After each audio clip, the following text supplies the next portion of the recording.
Alright, I know what you're thinking. You saw the Acclaim logo, you're already scared. And I understand that. Acclaim put out a lot of stinkers back in the day. But today I'm playing Smash TV.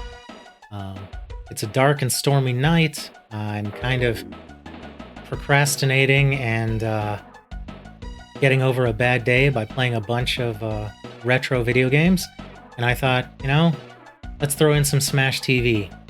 Because I think this game did a lot for a particular genre, the twin stick shooter genre, and even today I don't think it gets enough respect. Honestly, there are a lot of people out there who know of this game and like it, but I think it deserves to be spoken of right up there with games like Street Fighter 2 and Final Fantasy in terms of elevating a genre.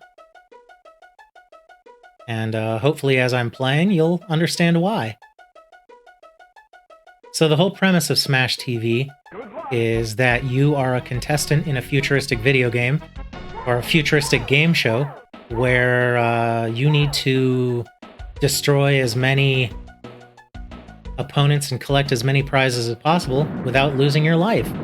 If that sounds like the plot to The Running Man, that's no mistake. The game was heavily influenced by Arnold Schwarzenegger's Running Man. The control scheme is interesting because, as you're well aware, the Super Nintendo and the Sega Genesis did not have analog sticks.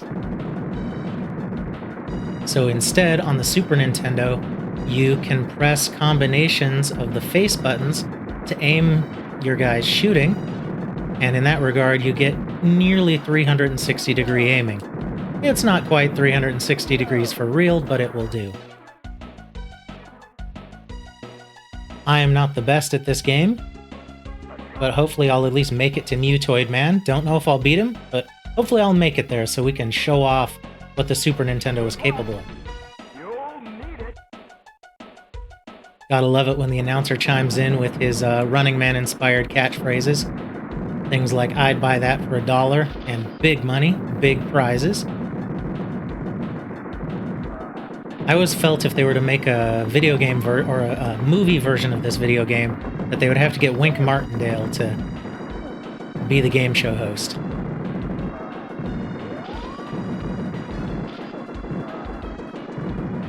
Now, a lot of you out there have seen The Running Man. You realize Richard Dawson was the game show host in the Running Man movie. But at the time it came out, to younger people, he wasn't necessarily remembered as a game show host, although he was the host of Family Feud for a long time. I only remember that because my parents loved watching Family Feud back in the day.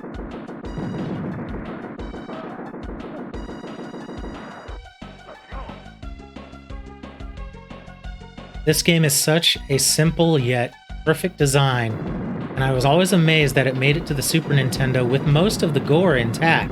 It's not as bloody as the arcade version, no. It's not as bloody as the Genesis version, but it controls much better than the Genesis version, it looks better than the Genesis version, and it sounds better than the Genesis version. So if you're going to pick up a copy of Smash TV, you want the Super Nintendo version. That is, if you can't, get a copy of the arcade game, or some version of the game that lets you play with a dual analog stick control.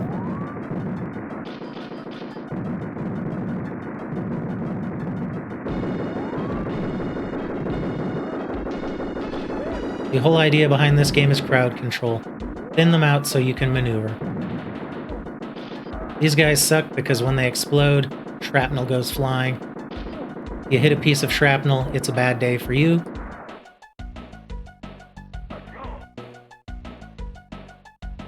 I'm checking the doors that aren't labeled because in some stages there are secret doors.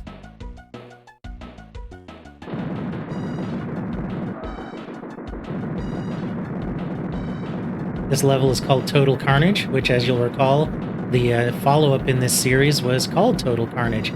And that game was not very good, to be honest. They tried to duplicate they tried to capture lightning in a bottle twice, and it just didn't work out. I honestly feel had they just released an upgrade to Smash TV with similar graphics, but, a few extra bells and whistles, they would have been much better off.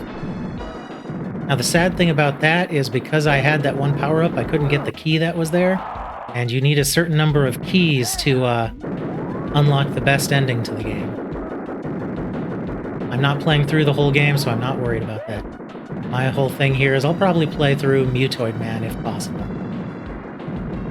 Mutoid Man is the boss of the first level here. And yes, this game would be a lot easier with the second person playing.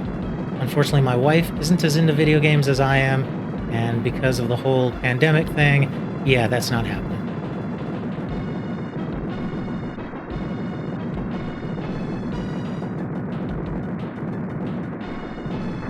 Ugh. That was bad, but if I can respawn and get to that bomb over there, at least I can clear that crowd and wait for the next one.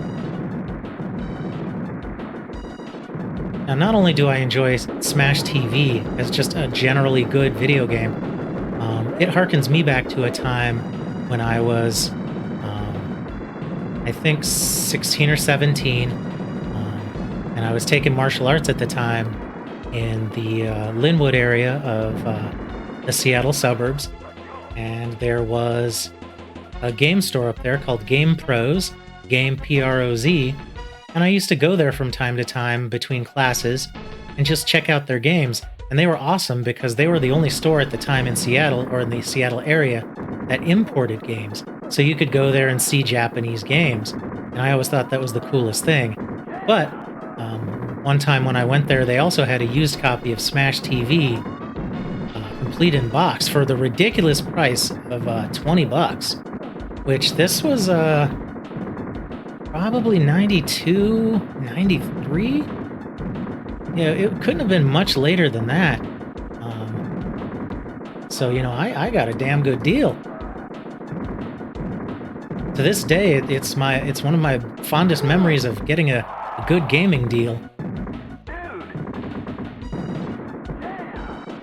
When you respawn, it's always a good idea to use the shield to your advantage and clear out some of the crowd, or else they will just eviscerate you.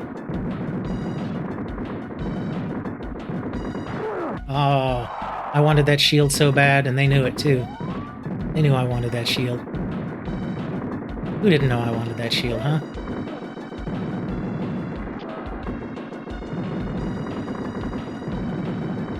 So I remember picking up this game in between two martial arts classes, and I couldn't wait to get home to play it. And I think I stayed up pretty late that first night playing the hell out of this game.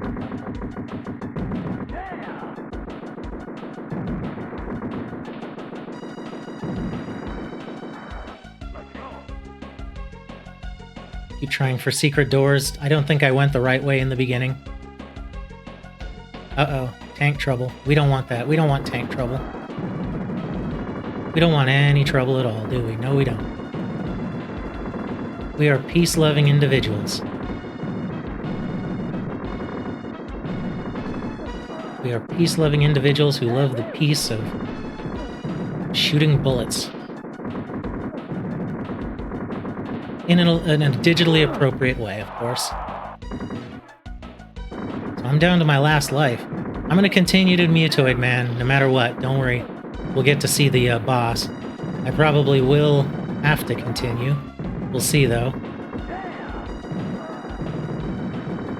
Back in the day, I was pretty good at this game. I was able to at least probably get through the first two levels without having to continue. I don't have my rhythm right now. Really, the key to this game is to time the emptying of your shields with the appearance of another shield, and then continually overlap them, and then try your best to get the missile weapon or the yellow spinning blades weapon. And the game's RNG just isn't being kind to me with regards to weapon pickups, so I am going to have to continue, but that's fine. You get 4 credits, which is kind of bullshit. But that's what they did back in the day. If you're watching this and you're like under the age of 25, back in the day, what game companies would do is when they ported an arcade game to a home console, they would greatly limit the number of continues. And by greatly, I mean give you a ridiculously low number. 4 continues on this game is I'd buy that for $1. ridiculous. I just had to pause so he could say his thing. Yeah, 4 continues on this game is just nutballs. Now, the key to Mutoid Man is to not get hit by his lasers. As you see, getting hit by his lasers is bad. There are a number of spots you can stand to be out of the way of them. Usually off to the side is not a good place to be. The key to kicking Mutoid Man's ass is to get rid of the 2 dudes with turrets first, because that gives you room to move. And then you can get weapons and get behind him at an angle to really pepper him. He has a second form, so you gotta watch out for that. I'm very sad that I died there. He's standing on the weapon that I want, which makes me very unhappy. Bullets don't affect him very well.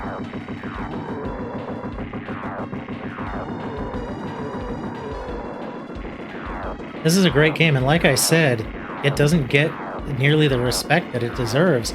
It popularized the twin-stick shooter genre. Robotron might have started the whole thing, but Smash TV was the thing that got people playing games like this. And thanks to Smash TV, Total Carnage came out, and it made an impression on scores of people who then grew up to make even better games. All of those shooter games where you roam around shooting with one stick while moving with the other owe their lineage really to Smash TV.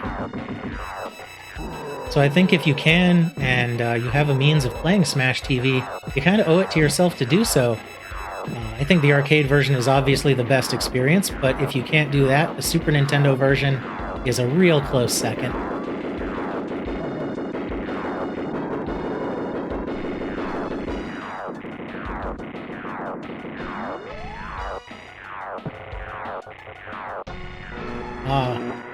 That was my bad there.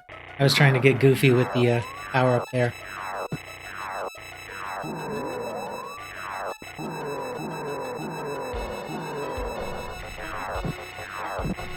Smash TV also harkens back to a time when Midway was actually putting out decent games. Right nowadays, they are a pale shell of what they once were.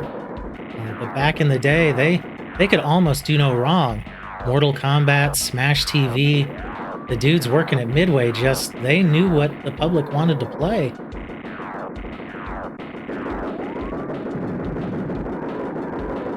I mean, heck, the WWF arcade game. They had a few gun shooter games as well. Weren't they the ones behind Revolution X? Gosh, it's sad when a video game company falls that much out of the zeitgeist. Which I think is a cautionary tale to any large video game company. So if you're listening out there, Electronic Arts, 2K, no matter how big you get, you have to stay humble. Because once you get too big for your britches, the world has a way of sorting you out. I've actually experienced that in my own life, kids.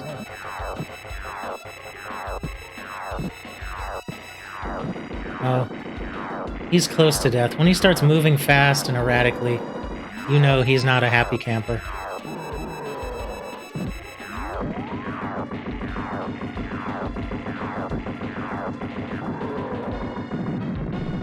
Alright, and with that, that's the death of Mutoid Man. I'm gonna back up here, because he can still run you over when he's doing that explosive shimmy. And with that, I'm gonna leave this room here and end the video. Thanks for joining me.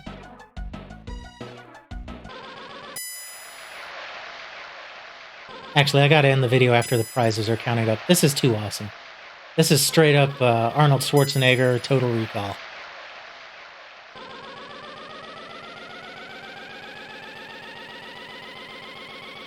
What a great game.